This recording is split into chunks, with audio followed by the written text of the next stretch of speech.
Attention all veterans and aspiring business warriors. Get ready to charge into the world of entrepreneurship with our dynamic podcast, Vet to Vet. Join us as we bridge the generational gap, bringing you the best of both the Gulf War era and the Afghanistan War era.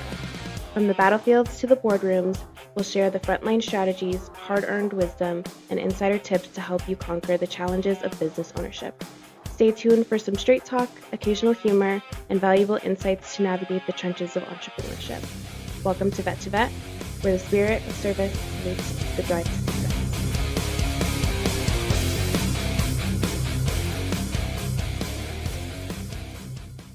We're the Vet podcast, Forged in Service. I'm here with Tom, my other host, and today we got a guest with us. All right, folks, get ready to meet our next guest, a true Texas native who embodies the spirit and hard work and determination. Amir was born and raised in the Lone Star State, where he learned the value of hard work growing up on a farm. Not just a farm kid, Amir was an all-around athlete with a knack for unpredictability. I met Amir 4 years ago. It was actually the year I started my business solo. And it's like an immediate hit off. It's like, you know, the military aspect of it, just the drive and just that determination. I think you had just went into the reserves at that point, wasn't it? National Guard, yeah. Yeah. His journey in real estate began when he managed a team at a big bank's property tax division. But that wasn't enough for him. Seeking more purpose, Amir joined the Army, where he met his soulmate and the love of his wife, Joanna. They have two beautiful kids, a 4-year-old daughter and a 2-year-old son. So your military service is nothing short of distinguished. You earned 3 Army Commendation Medals. Yes. So I looked up what an Army Commendation Medal is, because in the Marine Corps we don't get Army Commendation Medals. So that's quite an achievement. Yeah. This is mid-grade medals there. So it was pretty good. You definitely forged the brotherhood there, honorable service. You transitioned back to the civilian life, which I want to talk about here in a little bit. You dove headfirst into the world of real estate. That's a big endeavor, because a lot of people don't understand what that entails. Ever since I've known you, you've always wanted to give back to that military community, and that's, you know, something that Tom and I, that's why we started the podcast, is so we could, you know, be that voice to get out to the military and how to do what we do. We tend to not strive, but we tend to succeed better when we are setting things on our own terms. So, you know, it's something I've always admired, is that you give back to the veteran community. Even through your logo, you do it for your t-shirts, and we'll talk about that too. You're known for your forward-thinking marketing strategies. You leverage technology, video to stand out, and you've done an amazing job. You and I have kind of a similar background as far as where we went in real estate and that learning that we had there, and you've really taken some massive advantage of that. You over $20 million in homes sold in the first of your career. That's freaking amazing. Again, giving back to the veterans. And then one last quick note that I got from my source. A quick side note: if you ever get the chance to read Green Lights by Matthew McConaughey, it offers a great perspective on what it means to be a good man, and a perspective that makes you appreciate someone like Amir even more. So tell us a little bit about your military career. When I worked at this bank, doing like these property tax liens, it was so mundane for me. I hated doing it, but I learned quite a bit. And then I felt like there was just a different purpose that I needed to do, and I felt like this extreme sense of like patriotism at this random point in my life in my early 20s, and so that kind of like propelled me into like wanting to join the military. So when I joined the Army, I had so many high goals. I remember telling people I want to be like a Navy SEAL, you know, so many different things. I mean, all that changes like once you get in, you know, you kind of have that deer in the headlights thing when you get to basic training. But gosh, I think the military for me, it really just completely changed my life. It changed everything about like the way that I think, the way that I operate, even the way that I budget, finance. So many different aspects, like learning tools that I took from that, and you know, despite everything that we did during our military time, I think it set me up for so much success outside of that. What was your job? So I did computers. Okay. Yeah, I did IT. Now the thing with IT is you don't always need to do IT, because if the stuff is up and running, then you don't need to do anything. So I did a lot more training outside of IT, and when something would break, I would fix it with IT stuff. And so that's where I was able to do so many more different things outside of that world, which I truly, truly appreciated. So you got out, went in the National Guard. What drove you to real estate? When I got out, I was thinking, okay, well, what are we going to do? I knew I didn't want to do 20 years in the military, but I wanted to like start a business of my own. And I'd always been interested in real estate when I was doing the tax lien division at this bank in San Antonio. And the only reason why I got the knowledge of that was I was actually put in that position unbeknownst to me because somebody quit. They needed to fill it really quick. They put me in there, blah, blah, blah. And That's how it works. Yeah. And so it had always interested me on how some of these the avenues of real estate that you can take. And so when I was talking to my wife, I was like, well, what if I just start doing real estate like full time? And she's like, that's a very risky thing. And I didn't know what to expect. So I ended up getting an IT job and then doing real estate on the side, or getting my license on the side as I was doing my IT job because I was so nervous about, not knowing if I was going to make Right. money or whatever. It's our biggest fear.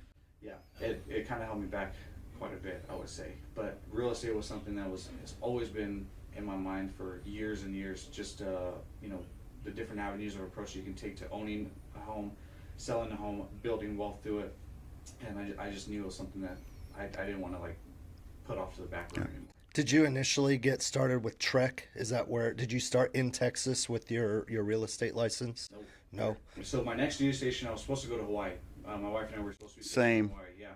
And so, my wife wanted to start more like a foundation someplace, and I kind of felt the same, and we came to that agreement. So when we were talking about where we were going to move, it was either, well, are we going to move back to where you're from, San Antonio, or should we move to a new spot? My wife is from Arizona, and so we were talking about that, and I like the aspect of being somewhere completely new, not having, any type of help or anything, and just kind of starting from scratch.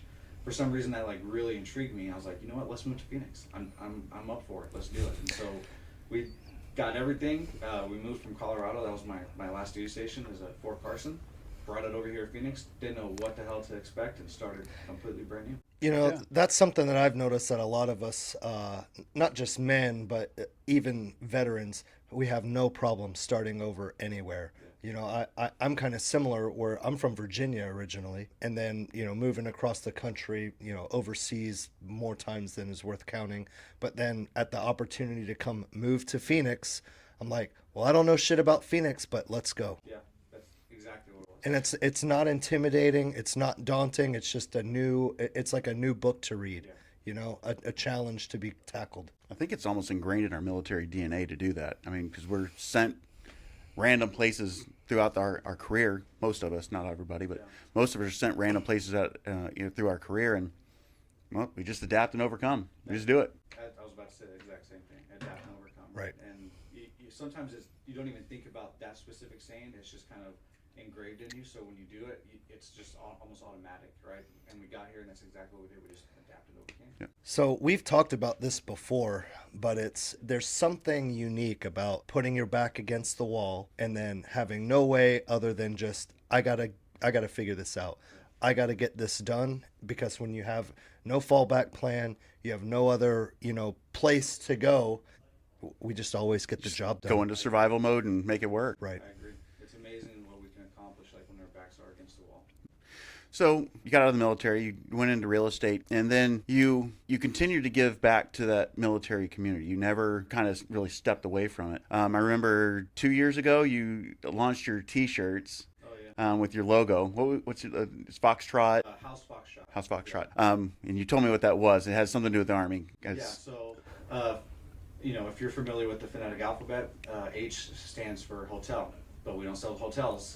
So the play on words was house, and then my last name is Farzaneh, which starts with an F. Nobody can say my last name properly for my entire life, right? And so the play on that was, instead of or the phonetic alphabet for F was Foxtrot.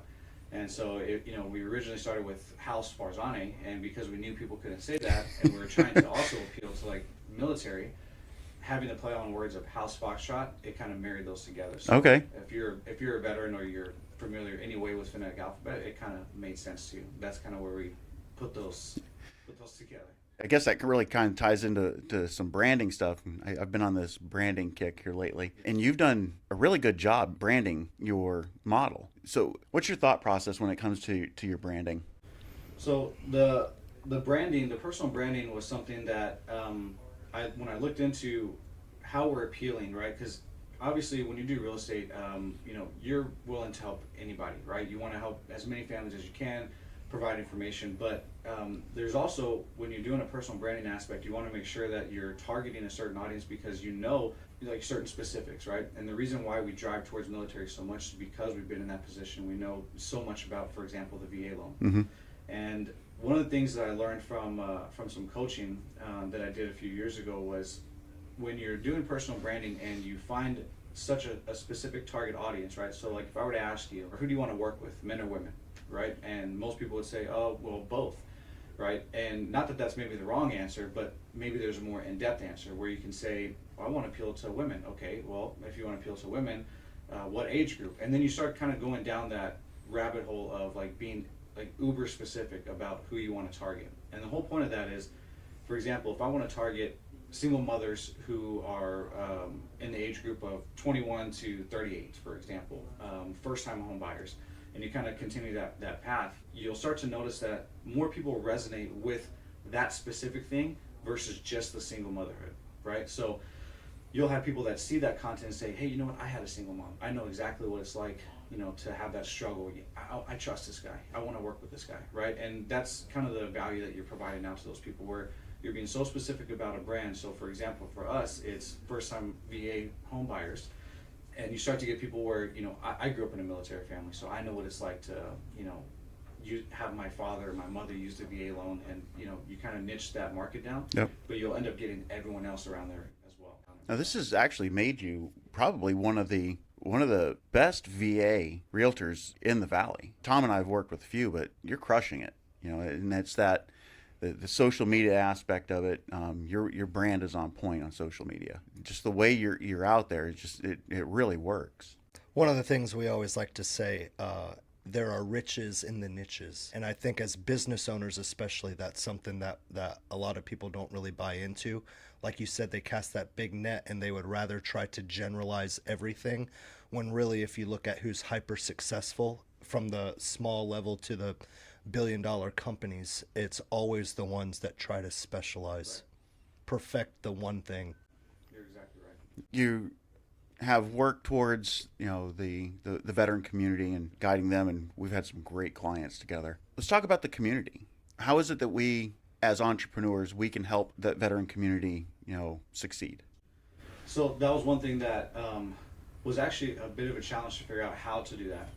And one of the reasons why I continued the military service after active duty, I went to the National Guard, was I didn't need to go back into the Guard.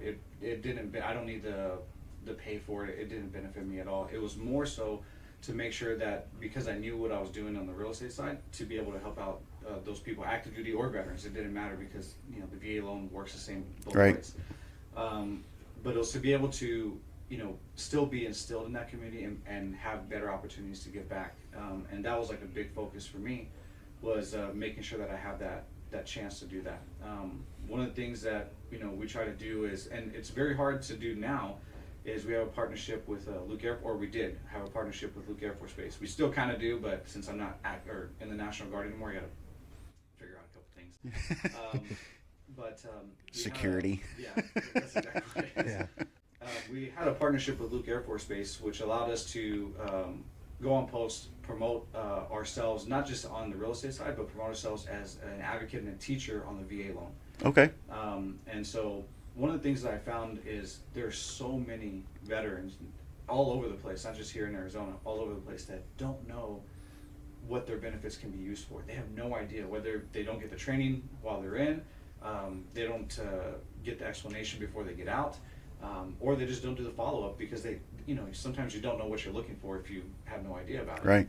And so I think, as you were pointing out earlier, it's up to us to be the advocates and the leader in that space, to be able to find those communities of veterans, active duty, retired, whatever the case may be, and insert ourselves, not more so asking for permission. I kind of just insert myself, where I kind of go into a situation and it's like, well, here I am. I'm just going to give you the info.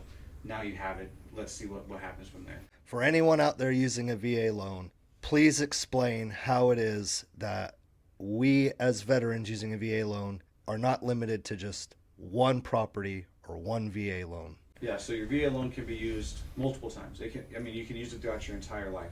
Your VA loan depends on eligibility. If this is your first time home that you're buying, you have full, complete eligibility of your VA loan. And let's say you buy a $400,000 home with that VA loan, you still have eligibility left, right? Each county has a different standard on limits of their VA eligibility. So for example, if you buy a $400,000 home and you have, for example, $350,000 left on your eligibility, you can turn around and use that VA loan a second time to buy another property and use that as your primary residence. There's so many different ways that you can go about it. I'll give you an example. So I met my wife in the military. So she also has her VA loan.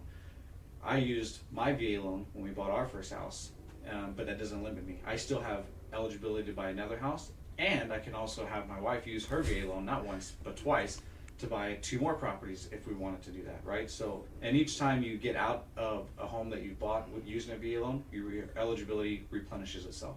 So it goes back to what it was, and you can reuse it again a second time, or third time, or fourth time. That's There's awesome. so many veterans out there that do not know that. And honestly, I didn't learn that until after I finished my real estate class. Yeah. I had no idea. I was on a deployment. At the time, I was working as a defense contractor with AFSOC, Air Force Special Operations. So a lot of the guys, they'd be like, hey, I'm going to go buy my first house. And then they leave, go on R&R for 3 months, come back. And then I'm like, hey, did you buy that house? And, this has probably been 10 years ago now. They're like, yeah, man, I bought a $500,000 house or $600,000 house in wherever. And I'm like, damn, man, like you've got that much eligibility? And they're like, yeah, we all do. At the time it was like 579,000 in like the middle of Texas or something. So they bought like a quasi mansion in Texas from like 10 years ago. And I'm like, damn, if there's that much eligibility, like if that's what I qualify for, I'm like, fuck that. I don't want to go buy one house. I'm going to buy 2 houses, And so I'm like, I'll just split it in half and do that. Cause at the time, probably 1% of the 1% that knew that you could buy more than one. So I would challenge everybody to please reach out to someone like Amir who can walk you through those steps and at least give you options to understand like what fits your needs. Are we in a situation where we're better off like, hey, let's not use all of the eligibility. Let's get into one house, wait a year, and then let's get you a second house, and then you can, turn one into an investment property, rent it out, something. There are so many different ways that you can use that VA loan to your advantage, but you need to consult with an expert. Don't go into it blind. Make sure that you use a pro that can show you all the options and the full picture. I think there's a lot of improvements that have been made over the years to the VA loan that allows veterans so much more range to be able to operate, whereas before eligibility, was limited to a certain dollar amount. Now the VA has changed that and said, well, look, I can't fault you if you make $1 million a year and you want to buy a home using VA loan. Why am I going to fault you for that and not give you your full eligibility? Sure, right. So they changed that. So now, if you qualify, for example, and you make $1 million a year and you want to use your VA loan on a $1 million home, you can use a VA loan as a jumbo on your $1 million home and take the advantage of the benefits of where you don't have to put the down payment, you don't have the PMI, right? And that's huge, right? That's Because huge. That gives Yeah. you so much more range to be able to operate, instead of just having to stick to, well, God, I don't want to buy a $500,000 home. I want to buy a $700,000 home. And I've even seen people build a house from scratch, so I know that there's even ways to do that.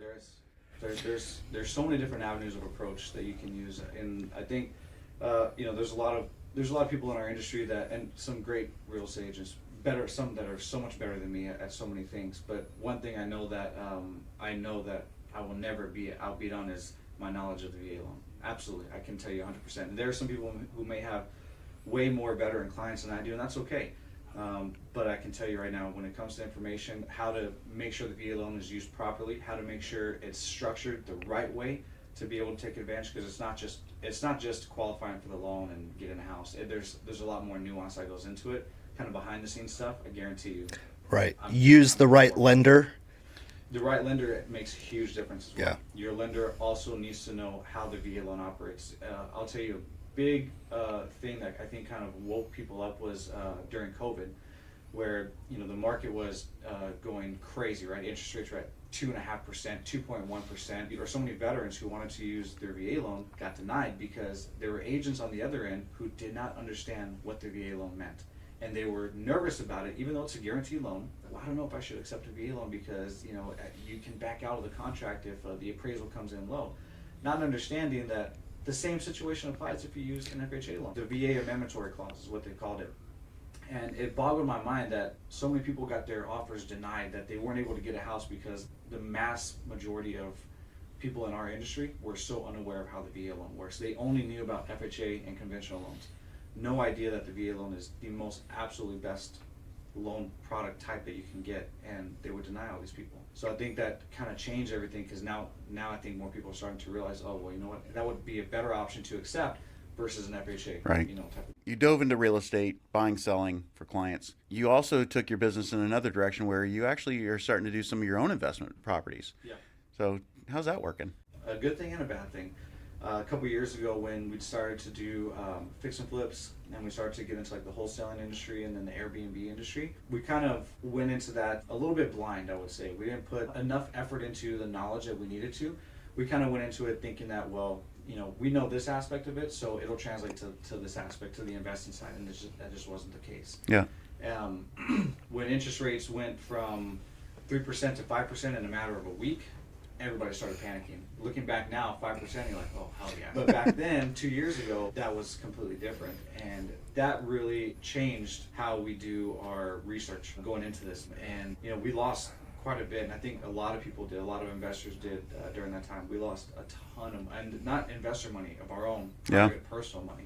We lost so much of that, and it really pinched, right? And so we had to kind of take a step back from that. But I will say, on the positive side of that, our investments turned out really well. Our Airbnb turned out phenomenally well, despite the challenges of neighbors or yeah. stuff. I mean, we literally had a prostitution ring next door to our Airbnb. We had no idea about it, but we still maintain a 5-star review. I still maintain Airbnb Superhost throughout that entire time that we own that property. And then even on our fix and flips, we did such an amazing job. We sold it for a great price to a great family. We didn't sell it to an investor. And so we have so much more in-depth knowledge on how to do this stuff now. On the traditional real estate side has been so extremely busy. We've actually pulled back from the investment side, specifically because we have so many things going on with, our active clients, our veteran clients, our military clients. So we want to make sure that we're servicing them the best that we possibly can. Whenever Tom and I are talking to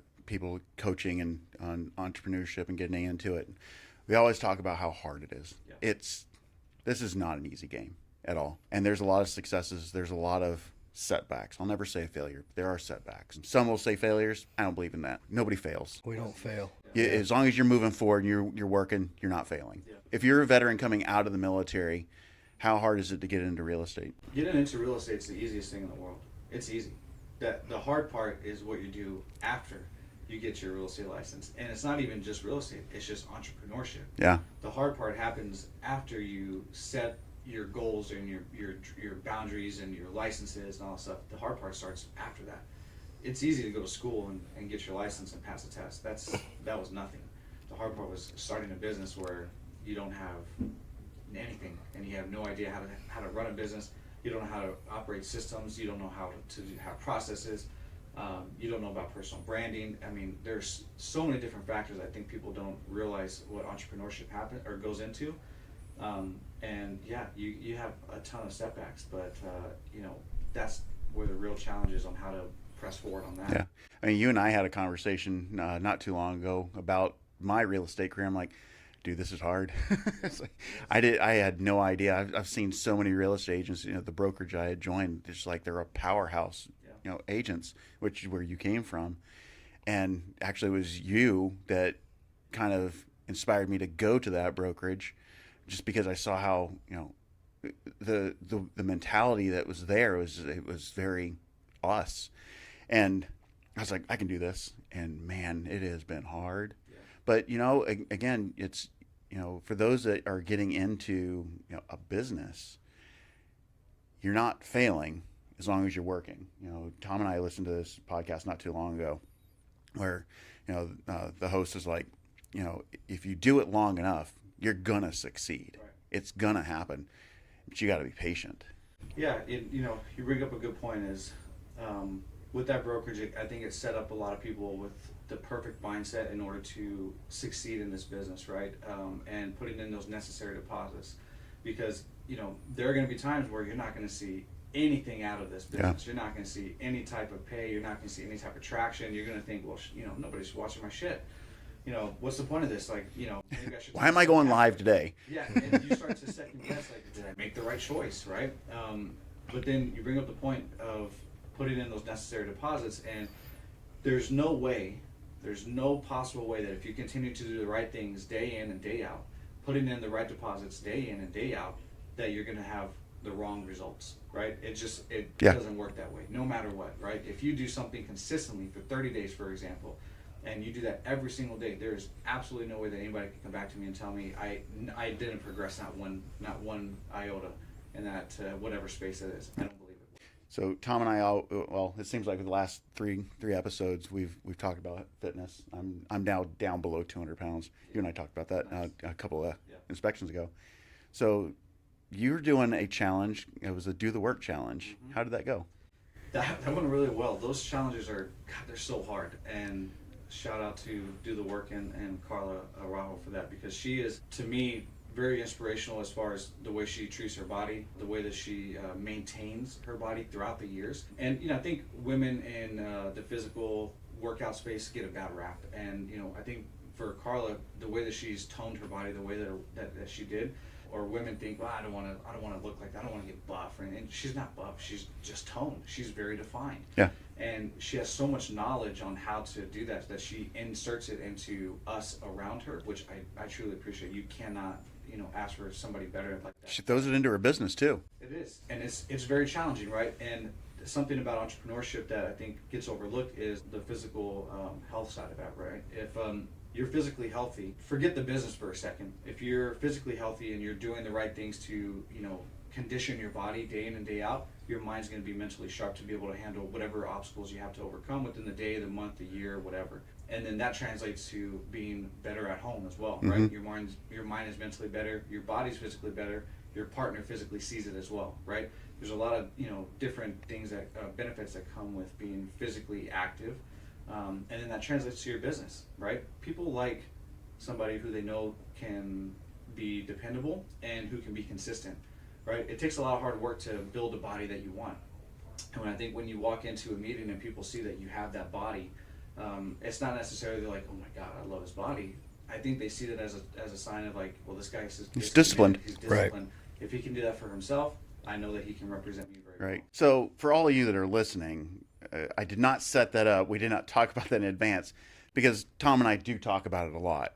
And just to hear it come from you, you know, not preempted or anything. It's just like that's exactly what we talk about all the time, and it's so true. Yeah, it's rough. I mean, because the eating, you know, working out's great, but the diet it's rough, man. I mean, we love what we love when it comes to food, and something that we always talk. And I don't know if it's just me, but I've noticed that since I've started changing my diet habits, now I will eat bad every now and then because I don't see food as just fuel. I also see food as a way of bringing people together and a way of like joining, you know, certain aspects, and I like that. But like I love sometimes a good In-N-Out burger, man. There's nothing that compares. But if you're doing the right diet, that's where the hardest part is the diet. Diet's like 90% of everything. Yeah, can't outrun the fork. No, and it is very, very difficult, and it's tough because you want to, you know, you'll go out and you'll see your friends, you know, eating the most best indulgence of food, and you're just like, gosh, I want that so bad, but you have to like kind of stick to your gun because you know what stick to my hamburger patty. Yeah, because you know what, you know where the end result's going to lead you, right? They may feel good in that instant of eating that food, but you're going to feel like shit because you have done so much work throughout that time, and then you break it for, you know, one drink of soda or one bite of like an enchilada or something, right? You break it for one thing, and then you feel like shit, and then you know this is not for me. Like it changes something. Yeah. And I think that's where, you know, like for me at least, Carla's wisdom on that and her fortitude on, how she gave us these workout plans and these diet plans really came into it. So can anybody do this, do the work challenge? Or do you have to be part of the brokerage? I think that you can do it if you're not part of the brokerage, if you just go to dothework.com, but I don't know when those challenges happen. We kind of get informed of that on our end. I just don't know. Well, let's give a shout out to AZ and Carla Araujo. Hook us up with that info, and let's get that on the podcast. We can link it in to you guys, so if you want to check out that challenge. It really is an awesome challenge. I have not done it myself, but I watch the progress everybody makes, and it really is an awesome challenge. So, and it looks like it is truly a challenge. It is. It very much is. I mean, so the 40-day and 40-night challenge, we did 2 workouts a day. Physical workout, cardio workout, whether it was an hour outside or 30 minutes inside on some type of machine. But then we also did 1 day of fasting, where we did an 18-hour fast, and then we did 1 day of juicing, a complete day of juicing. And you can, spread those out, right? In 40 days, I lost 21 pounds. Wow. In 40 days. Nice. I remember the first time I did keto. This is probably like 8 years ago. I remember going through that phase of like finally getting adjusted to the diet. And then after like 30 days, I'm like, yes, I get a cheat day. And then you cheat, and then it takes like a day or two because you're like, wow, that was a horrible decision. And then the next cheat day comes and you're like, I remember how that made me feel. Fuck it. All right, let's just cheat one more time. It only takes 1 or 2 times before you're like, hey, today's your cheat day. And you're like, fuck that cheat day. I'm not even worried about it. I don't want to. And Andy Frisella talks about something like that, where he talks about, have you ever heard of 75 Hard? Oh, yeah. Right. So We're starting on September 1st. Yeah. Okay. So I'm sure you'll know. When you start 75 Hard, right, so many people, after they complete it, they feel so invigorated that they did it, that they want to have a cheat day after that. And he talks about that as like, why? Like, Right. You're ruining your entire progress. It doesn't mean you have to completely never, ever have that day, but when you're specifically looking forward to the day that you can completely break it, right, you're not fully You haven't broken it. taking advantage of what that program is offering you and what the discipline that you've built going through that time, right? It's okay to have an indulgence here and there, and that applies for whatever, but it's when you overindulge in it, or when you're specifically, just reaching that goal to do it, sometimes it kind of clouds your judgment a little bit, and then you start to do, if I can do it 1 day, I'm not going to gain any weight off of it, well, I'll do it another day. And if you do 2 days, well, I've only had 2 days of cheat meals. I've done like 75 days of perfect training. I'm not going to gain any weight. Wrong. Right? Yeah. That's when your mind starts to get back into that old habit, and you start to put yourself in that position of like, now you're gaining the weight back, and you're like, oh shit, it's been a month later, and I gained all this weight back. How the hell this happened? And then the more you do that, the quicker it comes back. You get that yo-yo effect. I used to see guys do this on deployments all the time. They'd lose 20 pounds, go home, come back 30 pounds. Then they'd lose 30 pounds, they'd go home, come back next time 40 pounds. I'm guilty of that. I did that yo-yo thing where when we first started these challenges, I lost 20 pounds again, and then gained it right back, and then I lost 10 and then gained 15, and then I would just go up and down. Yeah. And that's even worse for you than just staying fat. Yeah. It kind of hurts your business too, because there are days where you feel so extremely tired because you've done the right or the wrong things on your diet and eating and your exercise, that you're like, I don't want to wake up for the gym today. But that's where the perseverance comes in. Right. Mm-hmm. Pushing yourself beyond that limit to where that if you don't work out, what the results are going to be, or if you don't market yourself in your business, what the results are going to be. The way you treat yourself and the discipline that you have for your body will absolutely transition to how you run your business. Yeah, it's a very, very key point, because you know what? Maybe I can go 1 or 2 days without posting on my social media. Maybe I could, but why would I? Right. Because I know what the result is when I consistently post, right? And it's not about I need to obtain as many clients as I can. I've transitioned completely away from wanting to get as many clients as I possibly can. I don't want to do transactions anymore. You're not a transaction. You're making the biggest financial decision of your life. I want you to have information. I want to provide a need and a value to you. Whether you use me or not, I don't care. More of a consultant. I Right. truly don't care, because if you have somebody in your life that you truly trust, and maybe they just don't know the information, but you get it from me, great. Make the right decision for yourself. If you want to go into buying a home. So for me, I know, for example, maybe I don't need to post every single day on my social media, right? But I know the value that it gets when I do post that information. I know the value that people see in it because they understand this guy knows what's going on in the market. He knows what's going on with the rates. He knows what the builders are offering. He knows what the VA loan is doing, right? The more information I can provide to people, my business will take care of itself on that end. I'm not worried about, oh gosh, I need to get a client. But the second that I stop posting, I stop, doing those things for 1 or 2 days, my business starts to go down. And then you start to see a turn in that, right?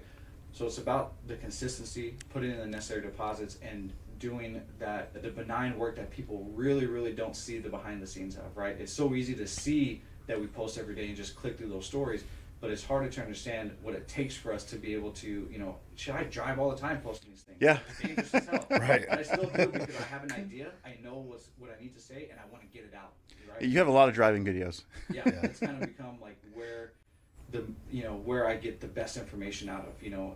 I can sit down and record a video on my own, but sometimes it sounds too scripted. When I do a video as I'm driving, completely unfiltered, I make mistakes as I talk, but it's so much more informational, at least in my opinion. I found when I'm driving, I need to have my notebook out, because I'll just, you're just driving in traffic in Phoenix, and then you're like, oh yeah, I need to write it down, or I need to put it somewhere. Otherwise it's just gone. 90% of my and Tom's collaboration happens when he's driving. He's like, hey, I had an idea. Yeah. Yeah, and I mean, I've seen you post your TikTok videos of your inspections. Yeah. Right? I think that's phenomenal, right? You're providing people information that they would never have known. And you know what? Common mistake is when we go into a new build, people don't know that they can get an outside inspector, like a third-party inspector like yourself, to do a new build. They think because it's a new build home, everything is fine. Absolutely wrong. Did we not have an inspection the other day where the trusses inside of the roof were cracked, right?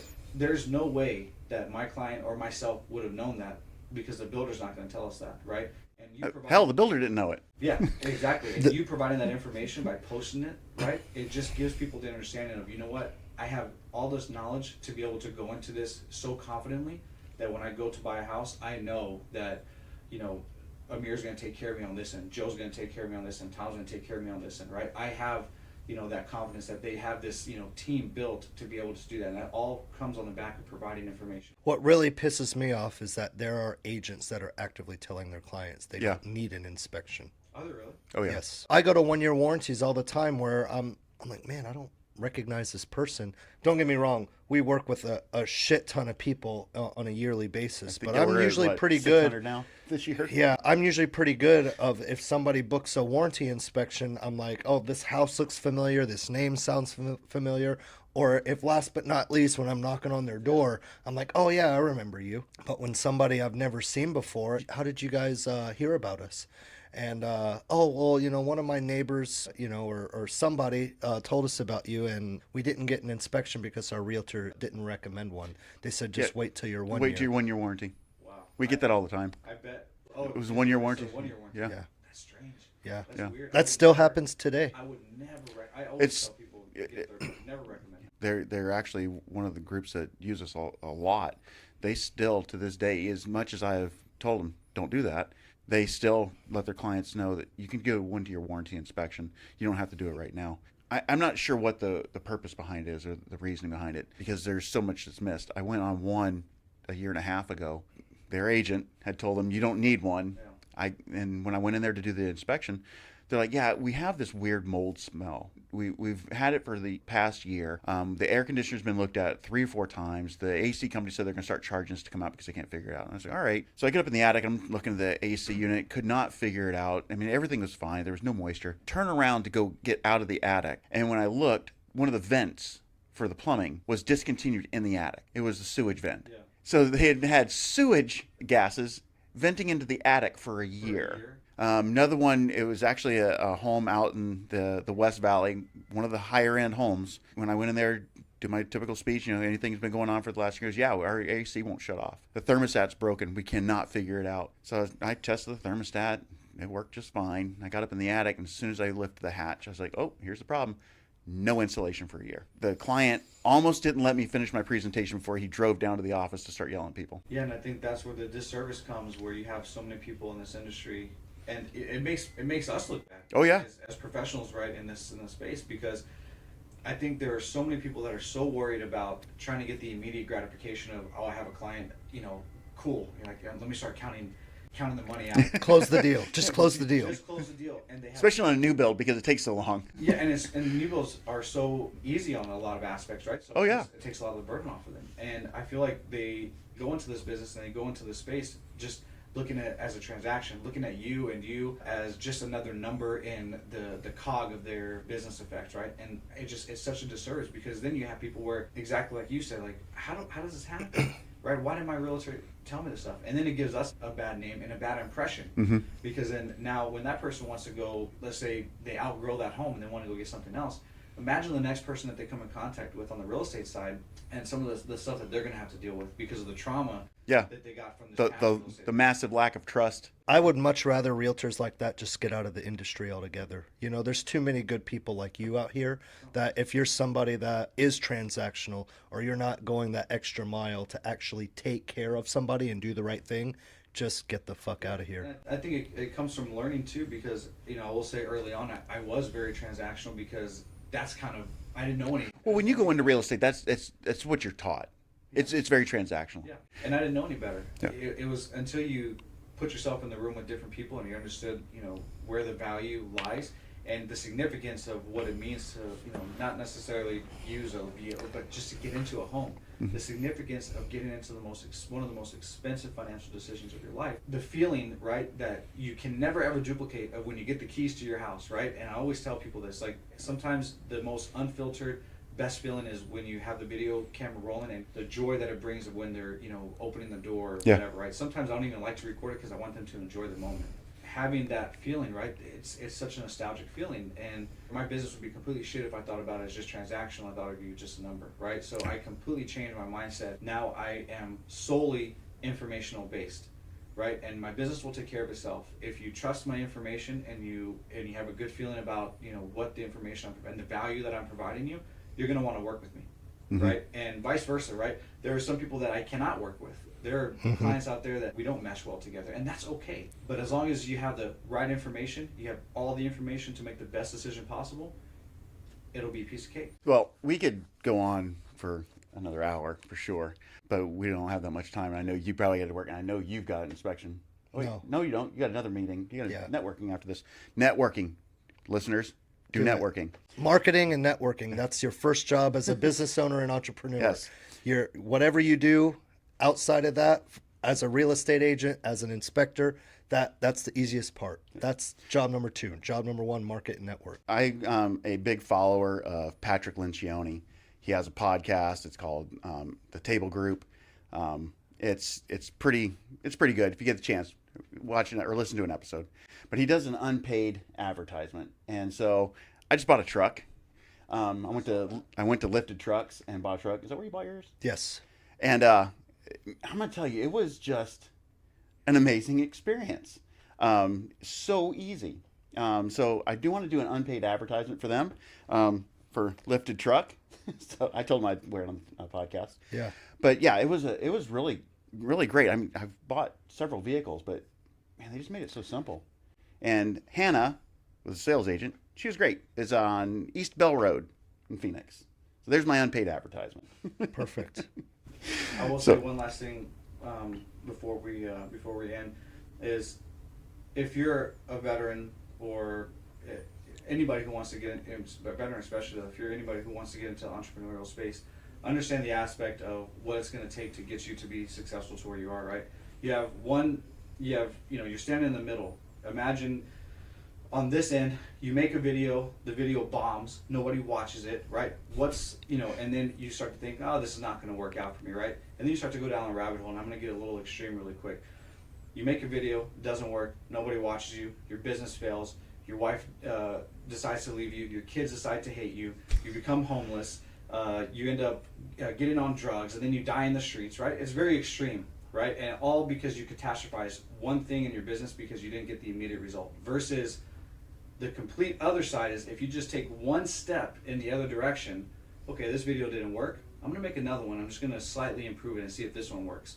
Oh, okay, now I'm going to make a slight improvement of this one, and then you continue that step on the other side, and now your business is flourishing, people are reaching out to you, you know, you have a great relationship with your wife, you have a bigger house with your kids, they admire you even more, you know, you have a lifted truck, you know, Yes. and then you can start to really flourish, right? So you have two completely end of the spectrum where people are stuck in that middle and not knowing which way to go. And I would say just take one step more in the other direction into the life that you really truly want to get, and I promise you it's going to pay off. You cannot do the wrong things every single day and get the wrong results. You cannot. It is really, really impossible to do, or you really have to just really screw everything up in order for that to happen, but it's not, right? So if that's something that you really want to do and you want to, you know, put yourself and your family in a great position, just think about that. Think about, you know, taking that one step in the other direction versus catastrophizing it to the I love that. far right. So, Well said. if anyone wants to get a hold of you, how do they do it?